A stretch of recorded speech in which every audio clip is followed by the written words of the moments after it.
fellow fun escapists, and welcome to Getting By with DIY, where I make random shit because that's where the dopamine flows. Today we're making horns, but not just the regular horns. Horns of Jude Duarte, or Duarte, main character from the Cruel Prince series that I absolutely adore and love. Let's make the horns.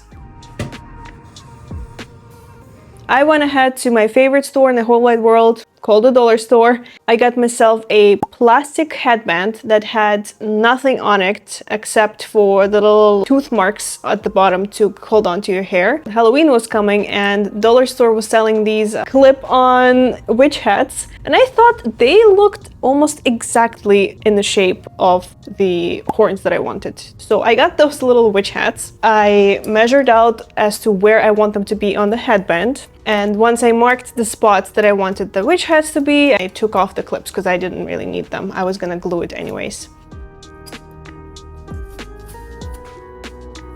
The headband actually wasn't fully plain. It had some sort of little protrusions at the top from the little flags for Canada Day.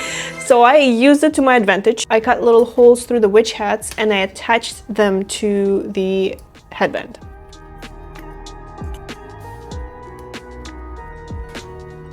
Once I was happy with the placement, I cut most of the brim of the hat except for the part that would actually glue onto the hairband.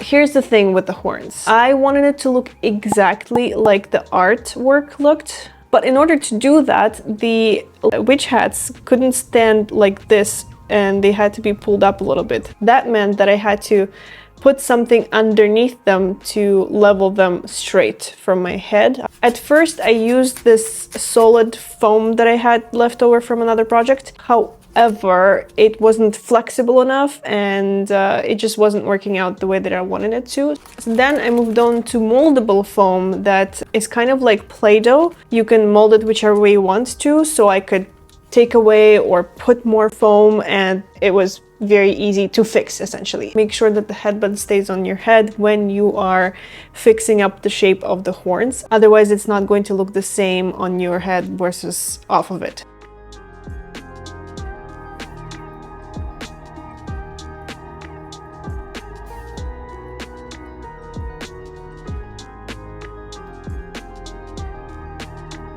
If you do end up using this moldable foam, I beg of you, put some kind of plastic on your head first, or maybe a cap, something that is going to protect your hair, because I had moldable foam stuck on my hair and I thought I was going to have to cut it. Once we were happy with that, we're going to use barge glue, which is a well-known cosplay glue. It's very sticky and very toxic, so please use a respirator and use that glue in a well-ventilated area.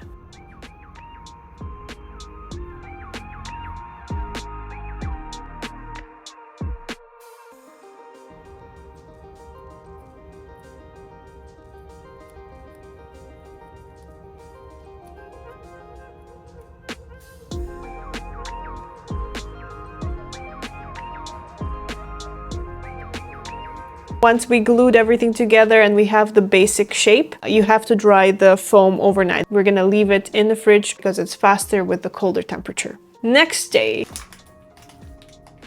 we're gonna cover our little hats in foam completely, and that's gonna help us shape the hats a little bit to make it a little bit more concave, because that's how the inspiration picture looked.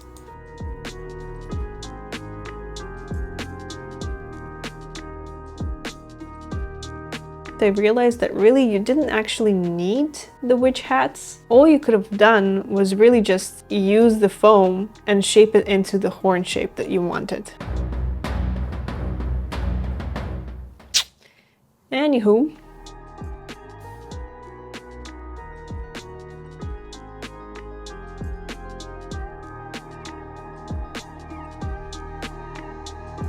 We made our horns, they look perfect, we leave them in the fridge for another night. The next day was the messiest day, because that's the day that we actually had to apply the hair onto the horns. I was thinking practicality with these horns. I didn't want to keep applying my hair and pinning them in place every single time I had to do this cosplay. I have this wig that I always use for my fake beards and stuff like that. That's practically the same hair color as mine. So why don't I just glue the hair of that wig onto the horns, and then I won't have to actually do my hair application all the way up to the top. And it worked out really well, but it was really messy. So let's see it. So we have our scissors, our barge glue, our horns, and the wig. So we cut a strand of hair, we start applying the barge glue and let it dry for a little bit. We apply it onto the base first, and then we apply the hair, and we just go around it in circles. I would say you need about 3 layers of hair to glue to it properly and not have any kind of gaps in between the hairs.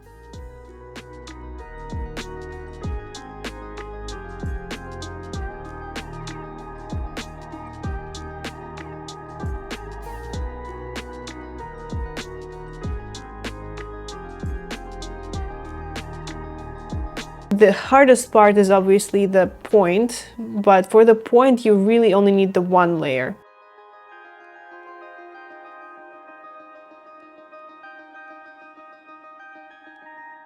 And I also found that it was easier to keep the hair attached to the wig and use the end of it to start applying it until you were almost done, because that gave you a little bit of resistance instead of the hair getting all over the place. Otherwise they're all loose.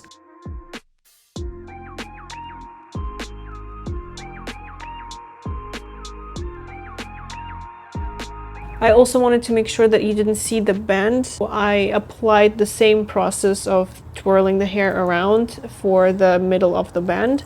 There was a little bit of like a split end situation going on, so I just used scissors and I kind of shaped it a little bit. To make sure that it doesn't come out for sure, I used hairspray. Lots of hairspray, like a cosplayer level of hairspray that you can ever use.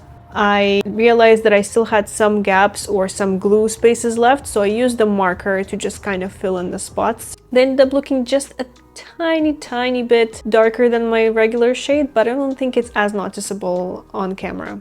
Our horns are done. Let's go see the final results.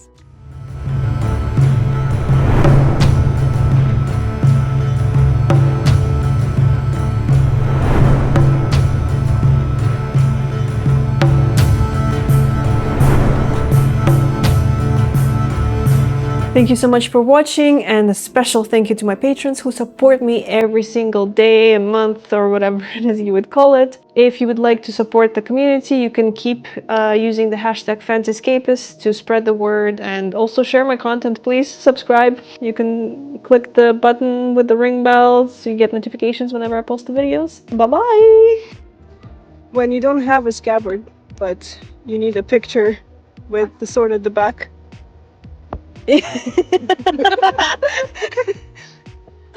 Very nice.